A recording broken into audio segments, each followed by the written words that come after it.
Hi, Jason Fladlien here, and if you're looking to expand your business while cutting down on your personal involvement in your business, then you're going to love this video. When it comes to outsourcing correctly, there are three primary things you must focus on. First, where to go to hire your outsourced workers. Second, determining who to hire. And third, managing who you hire properly. Let's go through each point. First, where to go to hire your outsourced worker. Our top choice is a site called oDesk. In fact, we're in the top 1% of businesses who have spent money with oDesk, so that gives you any indicator of how much we use them. oDesk is going to be a bit more expensive up front usually, but it's mostly worth it. If you're cost conscious, you might consider going to a place called OnlineJobs.ph or even posting on Craigslist in smaller countries with a lower cost of living.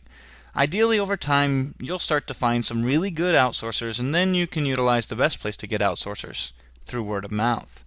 We've built up quite a team throughout the years just by taking our top talent and asking if they know anyone else like them who would like to do the things that they do. It really helps build a culture for your business this way too. Second, whom do you hire exactly? Let's say you started combing through one of those places that I recommended and you see some different talent that you think looks promising. Well, how do you choose this person for the job over another person? Often you don't. We usually hire 3 people to perform the same task initially.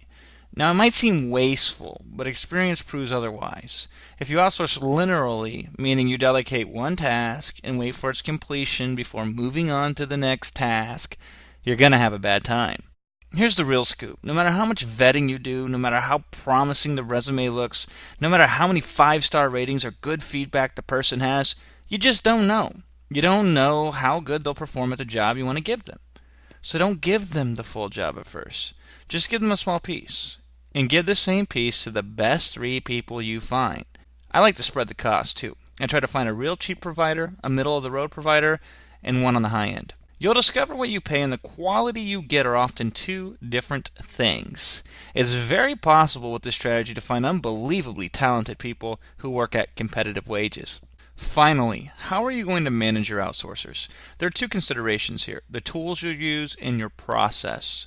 The paradox of outsourcing is the first time you do it, it will usually take you longer to outsource a task than if you did it yourself. This is why people go too long without outsourcing. You just have to suck it up and realize up front that, initially outsourcing is going to slow things down. That's because you need to be extremely specific with what you want and how you want it delivered.